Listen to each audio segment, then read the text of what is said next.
Aku Aris, demi melunasi hutang ibuku, aku bekerja di rumah janda kaya itu. Tak disangka, nyonya janda kaya itu malah tertarik kepadaku. Dengan iming-iming imbalan yang banyak, ia memintaku untuk melakukan ini. Tak kusangka, nyonya janda sangat kuat dan tahan banting. Aku yang masih muda dibuat keawalahan. Dan ini endingnya. Sebelum lanjut, kalian bisa absen di kolom komentar, dari daerah mana saja kalian menonton video ini, dan dukung kami dengan cara subscribe. Ini kisah lengkapnya. Di balik jendela kaca apartemennya yang menjulang di lantai 27, Aris menatap kerlip lampu Jakarta yang tak pernah tidur. Kota ini telah memberinya segalanya, karir yang cemerlang, penghasilan yang lebih dari cukup, dan sebuah identitas baru yang jauh dari citra pemuda kampung yang lugu. Namun, malam ini, semua gemerlap itu terasa hampa. Di atas meja kerjanya yang terbuat dari kayu mahoni yang mahal, tergeletak sebuah amplop coklat tebal, menggembung berisi tumpukan uang kertas 100 ribuan yang baru dan kaku. Setiap lembar uang itu adalah representasi dari keringat, malam-malam tanpa tidur, dan tahun-tahun yang ia korbankan. Tapi baginya, itu bukan sekadar uang. Itu adalah kehormatan. Itu adalah harga diri keluarganya yang akan ia tebus. Pikirannya melayang mundur, 10 tahun ke belakang. Ke sebuah malam yang basah oleh hujan deras dan keputusasaan. Ia, yang saat itu baru saja lulus SMP, mengintip dari balik celah tirai usang di ruang tamu rumah panggung mereka yang sederhana. Di bawah cahaya remang lampu teplok, ayahnya, seorang pria yang selalu ia kenal gagah dan tegar, duduk tertunduk di hadapan sepasang suami istri yang disegani di kampung. Pak Hardi, suami Bu Anita, duduk dengan wajah tegas, sementara Bu Anita, yang kala itu masih muda dan terlihat begitu anggun, menatap ayah Aris dengan tatapan iba. "Tolong, Pak Hardi, Bu Anita," suara ayahnya bergetar, parau oleh penyakit batuk yang menggerogoti paru-parunya. "Demi pengobatan saya janji, saya akan kembalikan secepatnya." Aris kecil melihat ibunya hanya bisa menyuguhkan teh dengan tangan gemetar. Ia melihat bagaimana ayahnya, pahlawannya, harus menelan harga dirinya dalam-dalam demi segepok uang yang disodorkan oleh Pak Hardi. Saat itu, Aris bersumpah dalam hati. Suatu hari nanti, ia yang akan mengembalikan uang itu. Ia akan mengembalikan kehormatan ayahnya. Kini, 10 tahun kemudian, ayahnya telah tiada, dan Pak Hardi pun telah berpulang beberapa tahun lalu. Yang tersisa hanyalah janji itu, dan seorang janda kaya bernama Bu Anita. Deru roda kereta api yang membawanya pulang terasa seperti musik yang mengiringi sebuah ziarah. Pemandangan gedung-gedung beton perlahan berganti dengan hamparan sawah hijau yang membentang luas, diselingi pohon-pohon kelapa yang melambai seolah menyambut kepulangannya. Udara yang masuk dari jendela kereta terasa berbeda. Bau tanah basah dan aroma pedesaan yang khas segera membangkitkan nostalgia yang menusuk kalbu. Ini adalah rumah. Setibanya di stasiun kecil, ia disambut oleh beberapa wajah yang ia kenal. Mereka menatapnya dengan pandangan campur aduk antara kaget dan kagum. "Itu Aris, anaknya Lastri, kan? Wah, pangling sekali. Sudah jadi orang kota sekarang," bisik-bisik itu sampai ke telinganya. Aris hanya tersenyum tipis. Penampilannya, kemeja bermerek, celana bahan yang rapi, dan sepatu kulit yang mengkilap, memang kontras dengan suasana kampung yang sederhana. Rumah ibunya masih sama. Sebuah rumah kayu sederhana yang selalu terasa hangat. Begitu Aris menginjakkan kaki di teras, ibunya langsung berlari keluar, memeluknya dengan erat seolah tak ingin melepaskannya. Air mata haru membasahi pipi keriput wanita yang paling ia cintai itu. "Akhirnya kamu pulang, Le," bisik ibunya. Mereka duduk di ruang tamu yang sama, tempat janji itu dibuat. Setelah melepas rindu, wajah ibunya berubah sendu. "Kamu tidak lupa, kan, Nak, beban kita pada keluarga Bu Anita?" Aris meraih tangan ibunya, menggenggamnya dengan lembut. Ia kemudian mengambil amplop coklat tebal itu dari dalam tasnya dan meletakkannya di atas meja. Mata ibunya membelalak melihat ketebalan amplop itu. "Tenang, Bu, ujar Aris dengan suara mantap dan penuh keyakinan. Ini alasan utama Aris bekerja keras di Jakarta. Untuk menghapus beban yang selama ini menekan pundak ibu dan almarhum bapak. Malam ini juga, Aris akan pergi ke rumah Bu Anita. Malam ini, utang kita akan lunas. Ibunya tak bisa berkata-kata, hanya air mata syukur yang mengalir di wajahnya. Melihat kelegaan di wajah sang ibu, Aris merasa semua pengorbanannya selama ini tidak sia-sia. Beban yang ia pikul selama 1 dekade terasa sedikit lebih ringan. Setelah makan malam, dengan hati yang mantap dan sedikit berdebar, ia pamit kepada ibunya. Di bawah langit malam yang dihiasi ribuan bintang, yang tak pernah ia lihat di Jakarta, Aris melangkahkan kakinya menuju rumah besar di ujung desa. Rumah Bu Anita. Dengan setiap langkah, ia bisa merasakan debaran jantungnya semakin kencang. Ini bukan sekadar transaksi pembayaran utang. Ini adalah penutupan sebuah babak kelam dalam sejarah keluarganya. Dengan langkah mantap, ia berjalan menyusuri jalan setapak yang sama, yang dulu ia lewati sebagai anak kecil yang ketakutan, kini sebagai seorang pria yang datang untuk menepati sebuah janji suci. Gerbang besi tempa yang menjulang tinggi itu seolah menjadi penanda batas antara dunia kampung yang sederhana dengan istana sunyi di baliknya. Aris menarik napas dalam-dalam, aroma bunga melati dari pekarangan rumah Bu Anita menyambutnya, manis namun terasa dingin. Ia mendorong gerbang yang ternyata tidak dikunci, melangkah masuk ke halaman yang luas dan terawat sempurna. Rumput dipangkas presisi, bunga-bunga mawar mekar tanpa celah, namun semua keindahan itu terasa kaku, seperti sebuah diorama yang tak bernyawa. Pintu utama yang terbuat dari kayu jati berukir terbuka bahkan sebelum Aris sempat mengetuknya. Di ambang pintu, berdirilah Bu Anita. Ia masih secantik dalam ingatan Aris, bahkan mungkin lebih elegan. Usianya yang sudah kepala 4 hanya menambah pesona dewasanya. Malam itu ia mengenakan daster sutra berwarna marun yang memeluk tubuhnya dengan pas, menunjukkan kemewahan bahkan dalam kesederhanaan. Namun, di balik senyum tipis yang ia sunggingkan, sorot matanya menyimpan kabut kesepian yang pekat, yang tak bisa disembunyikan oleh riasan tipis sekalipun. Aris, sudah besar kamu, sapanya dengan suara yang lembut dan tenang. Masuklah. Aris melangkah masuk ke dalam rumah yang membuatnya seketika merasa kecil. Ruang tamunya begitu luas, mungkin bisa menampung seluruh rumah ibunya.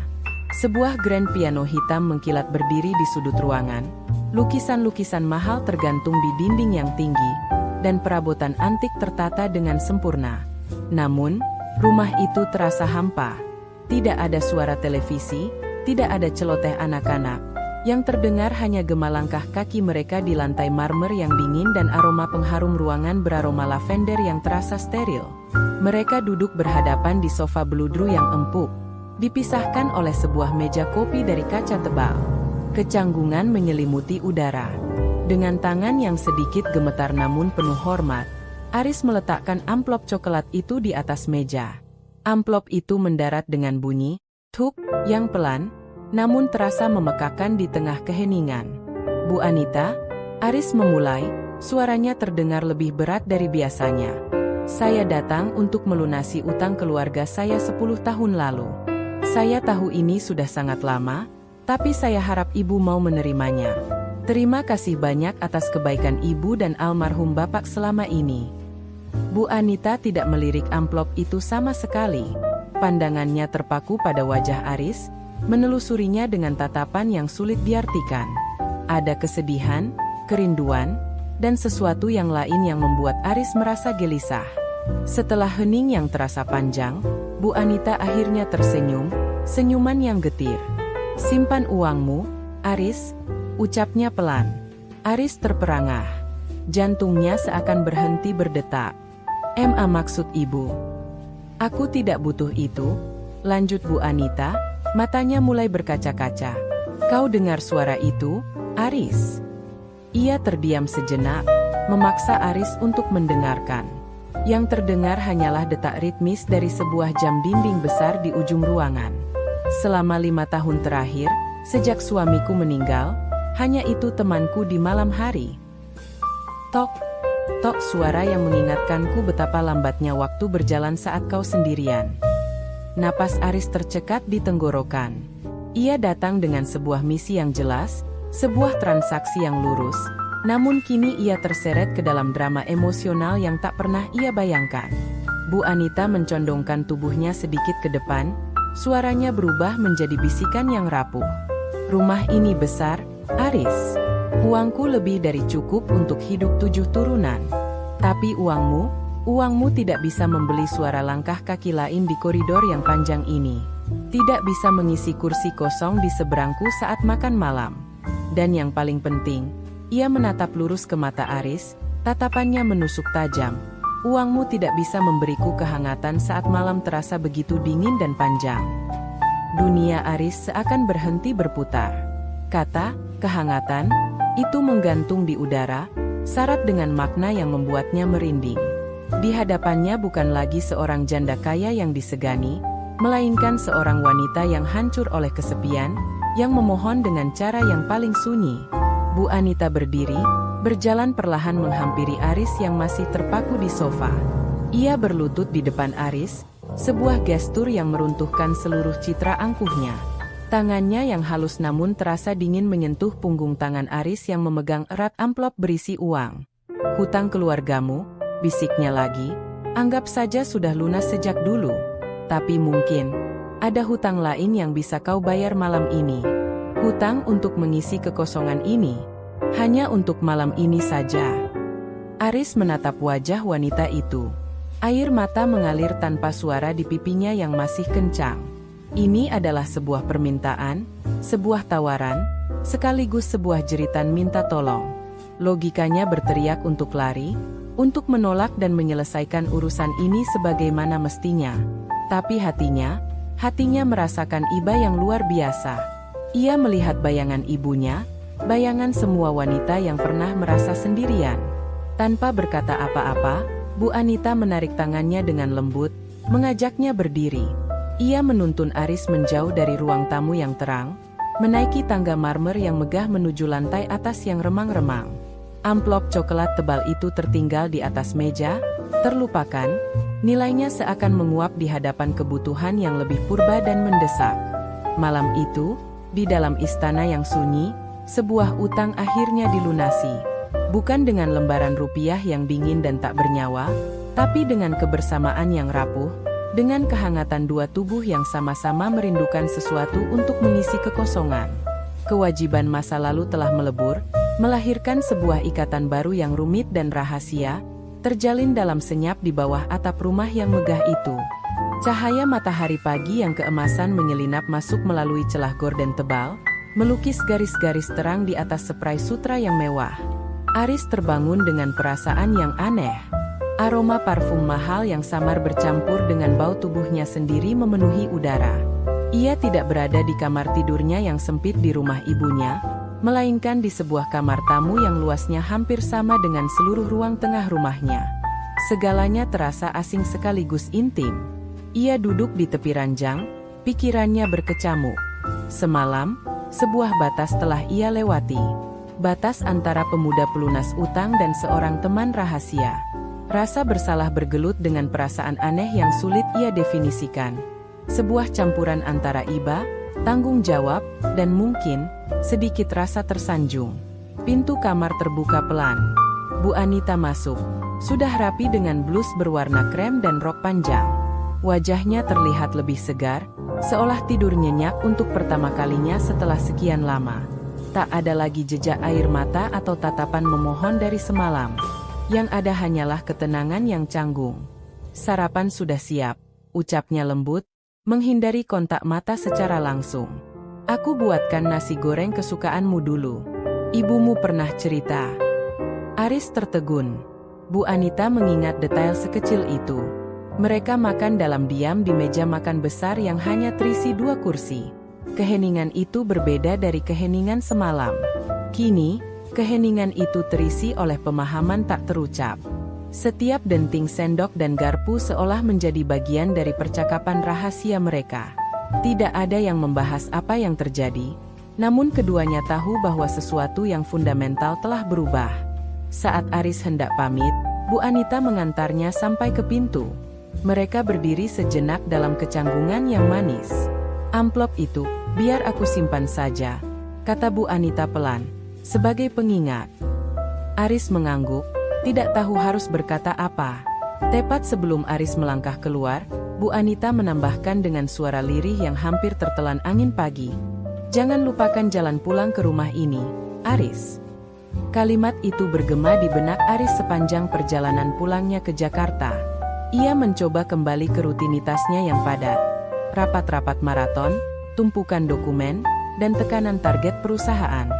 Namun, pikirannya seringkali melayang kembali ke rumah megah di ujung desa itu, ke sepasang mata yang menyimpan kesepian, dan ke sebuah malam yang mengubah segalanya. Seminggu kemudian, saat ia sedang lembur di kantornya yang dingin oleh AC, ponselnya bergetar. Sebuah notifikasi pesan masuk dari nomor yang tidak ia kenal, namun ia langsung tahu siapa pengirimnya. "Bu Anita, selamat malam, Aris. Maaf mengganggu. Hanya ingin memastikan kamu sampai di Jakarta dengan selamat." Aris menatap layar ponselnya lama. Balasan seperti apa yang pantas? Formal? Santai? Akhirnya, ia mengetik balasan singkat. "Aris, malam, Bu. Alhamdulillah saya sampai dengan selamat. Terima kasih sudah bertanya." Sejak saat itu, komunikasi mereka berlanjut. Awalnya hanya sebatas sapaan formal, seminggu sekali. Lalu perlahan, frekuensinya meningkat. Pesan-pesan itu mulai kehilangan kekakuannya. "Bu Anita, hujan deras di sini. Jam dinding ini terdengar lebih kencang dari biasanya." Sebuah pesan sederhana, namun Aris mengerti makna di baliknya. Ia merasakan sebuah tarikan, sebuah tanggung jawab tak tertulis. "Aris, coba putar musik yang lembut, Bu. Mungkin bisa sedikit membantu." Percakapan mereka menjadi pelarian bagi keduanya. Bagi Bu Anita, itu adalah jendela menuju dunia luar, sebuah koneksi dengan kehidupan. Bagi Aris, itu adalah pengingat akan sisi lain dari dirinya, sisi yang lebih manusiawi di luar hiruk-pikuk ambisinya. Mereka tidak pernah secara eksplisit membahas malam itu, namun keintiman mereka tumbuh melalui kata-kata yang saling mengisi kekosongan satu sama lain. 2 bulan kemudian, ibunya menelepon, mengabarkan ada hajatan kecil di desa. Itu adalah alasan sempurna yang Aris butuhkan. Ia segera mengambil cuti dan pulang. Siang hari ia habiskan bersama keluarga dan tetangga, memerankan peran sebagai anak sukses yang berbakti. Namun saat malam tiba dan semua orang terlelap, hatinya gelisah. Ponselnya bergetar. "Bu Anita, desa ramai sekali malam ini. Tapi di sini tetap sama."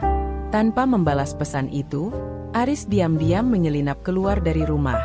Di bawah selubung kegelapan, ia kembali menyusuri jalan setapak menuju istana yang sunyi itu. Kali ini, langkahnya lebih pasti, debaran jantungnya bukan lagi karena gugup, melainkan karena antisipasi. Pintu itu kembali terbuka untuknya. Kali ini, sambutan Bu Anita lebih hangat, senyumnya lebih tulus. Tidak ada lagi drama air mata, tidak ada lagi permohonan. Yang ada hanyalah 2 orang yang saling memahami kebutuhan satu sama lain. Pertemuan kedua ini terasa berbeda. Kecanggungan telah mencair, digantikan oleh keakraban yang nyaman. Kewajiban telah sepenuhnya bertransformasi menjadi kerinduan. Setiap kepulangan Aris kini memiliki 2 tujuan: menengok ibunya di siang hari, dan mengisi kekosongan di rumah besar itu pada malam hari. Utang masa lalu telah lunas, namun tanpa mereka sadari, mereka sedang menciptakan sebuah utang budi baru yang mengikat mereka dalam sebuah siklus rahasia yang manis dan berbahaya. Sebuah cerita baru yang penuh kehangatan tersembunyi telah dimulai, babak demi babak, setiap kali Aris menemukan alasan untuk pulang kampung. Bagian 4, Gema di Dinding Kaca. Siklus rahasia itu berjalan mulus selama hampir setahun. Setiap 2 atau 3 bulan, Aris akan menemukan alasan untuk pulang. Kenduri, menengok ibunya yang masuk angin, atau sekadar rindu masakan kampung. Siang hari adalah milik keluarganya, namun malam hari adalah milik Bu Anita. Hubungan mereka berkembang menjadi sebuah ritual yang nyaman. Mereka akan makan malam bersama, berbincang tentang hal-hal sepele, pekerjaan Aris di kota, gosip para pejabat desa yang didengar Bu Anita dari tukang sayur, atau sekadar menonton film lama di ruang teater pribadi yang selama ini tak pernah terpakai. Kehadiran Aris seolah menyuntikkan kembali kehidupan ke dalam rumah yang mati itu. Debu di atas grand piano mulai dibersihkan karena Aris sesekali mencoba memainkannya dengan asal-asalan, menimbulkan tawa renyah dari Bu Anita, sebuah suara yang sudah lama tidak terdengar di rumah itu. Bagi Aris, rumah Bu Anita menjadi tempat perlindungan dari tekanan Jakarta. Di sana, ia bukan manajer proyek yang dikejar tenggat waktu, ia hanyalah Aris, seorang teman yang kehadirannya dinantikan. Namun, serapat apapun sebuah rahasia disimpan di desa kecil, baunya akan selalu tercium. Konflik dimulai dari hal sepele. Suatu subuh, mobil sewaan Aris terlihat keluar dari gerbang rumah Bu Anita oleh Bu Rumi, tetangga paling depan yang juga dikenal sebagai penyiar berita tak resmi di kampung. Awalnya, Bu Rumi hanya menganggapnya kebetulan. Tapi ketika kejadian itu terulang pada kepulangan Aris berikutnya, antena gosipnya langsung berdiri tegak. Bisik-bisik mulai menjalar seperti sulur tanaman liar, dari warung kopi hingga ke ibu-ibu yang sedang mencuci di pinggir sungai. Kalian lihat si Aris? Pulang kampung gayanya selangit, katanya sukses di Jakarta. Sukses apa? Sukses, dibayar, janda kaya, ujar seorang pria di warung, disambut tawa sinis lainnya. Kasihan ibunya si Aris. Ya, anaknya cuma jadi pemanas ranjang di rumah gedongan itu, timpal seorang ibu dengan suara yang sengaja dikeraskan saat ibu Aris kebetulan lewat. Gema dari dinding-dinding kaca tak terlihat itu akhirnya sampai ke telinga Lastri, ibu Aris. Awalnya ia menepisnya sebagai fitnah dari orang-orang yang iri. Tapi ketika beberapa kerabat dekat mulai menanyakan hal yang sama dengan nada prihatin, hatinya mulai goyah. Ia teringat bagaimana anaknya selalu pergi di malam hari setiap kali pulang, dengan alasan mencari angin atau bertemu teman lama. Suatu malam, Lastri memberanikan diri. Saat Aris baru saja pulang dari bertemu teman, sekitar pukul 11 malam, ibunya sudah menunggunya di ruang tamu dengan wajah tegang. "Duduk, Le," kata ibunya, suaranya dingin, tidak seperti biasanya. Aris merasakan firasat buruk. "Ada apa, Bu?" "Ibu mau tanya jujur sama kamu, dan kamu harus jawab jujur sama ibu." Mata Lastri menatap tajam. "Apa benar yang dikatakan orang-orang tentang kamu dan Bu Anita?"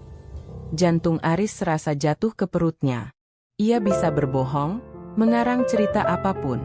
Tapi melihat wajah ibunya yang terluka dan penuh kekecewaan, lidahnya keluh. Keheningannya sudah menjadi jawaban.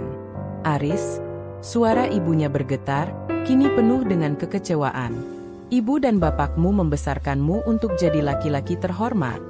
Kita memang punya utang, tapi utang itu sudah kamu lunasi dengan keringatmu. Kenapa kamu merendahkan dirimu sendiri seperti ini? Apa kata orang? Apa kata almarhum bapakmu kalau tahu anaknya menjual diri?" Kata, menjual diri, menusuk Aris seperti belati. "Bukan begitu, Bu. Ini rumit." "Apanya yang rumit?" sergah ibunya. "Dia janda kaya, kamu pemuda sukses. Orang hanya akan melihat satu hal, Aris. Kamu pikir ibu tidak malu?" Kepala ibu rasanya tidak bisa diangkat lagi setiap kali keluar rumah. Malam itu, Aris tidak bisa tidur. Kata-kata ibunya terus terngiang. Ia merasa terpojok. Di satu sisi, ada nama baik keluarganya, harga diri ibunya yang kini terinjak-injak. Di sisi lain, ada Bu Anita, wanita kesepian yang telah memberinya sebuah sudut nyaman di dunia, yang kini bergantung pada kehadirannya. Hubungan mereka, yang ia anggap sebagai simbiosis mutualisme yang tulus, di mata dunia ternyata terlihat begitu kotor dan transaksional. Dengan hati yang berat, keesokan malamnya ia pergi ke rumah Bu Anita untuk yang terakhir kali. Ia harus mengakhirinya. Bu Anita menyambutnya dengan senyum seperti biasa, tidak menyadari badai yang berkecamuk di dalam diri Aris. Ia sudah menyiapkan makan malam favorit Aris. "Aku punya kabar baik," kata Bu Anita riang. Aku berpikir untuk membuka sebuah yayasan sosial untuk anak-anak tidak mampu di desa ini. Mungkin kamu bisa bantu mengelolanya dari Jakarta.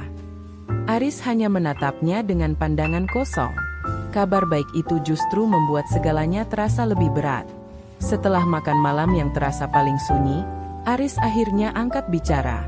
Ia menceritakan segalanya, gosip yang beredar, konfrontasinya dengan sang ibu, dan bagaimana hubungan mereka dipandang oleh orang-orang. Saat Aris berbicara, senyum di wajah Bu Anita perlahan memudar, digantikan oleh ekspresi terkejut, lalu terluka, dan akhirnya, sebuah pemahaman yang pahit. Ia menatap keluar jendela, ke taman yang gelap, seolah dinding kaca di sekelilingnya kini benar-benar terasa nyata, mengurungnya kembali dalam kesepian. Jadi, ini akhirnya, ya? Bisiknya, lebih pada dirinya sendiri. Maafkan aku, Bu. Suara Aris parau.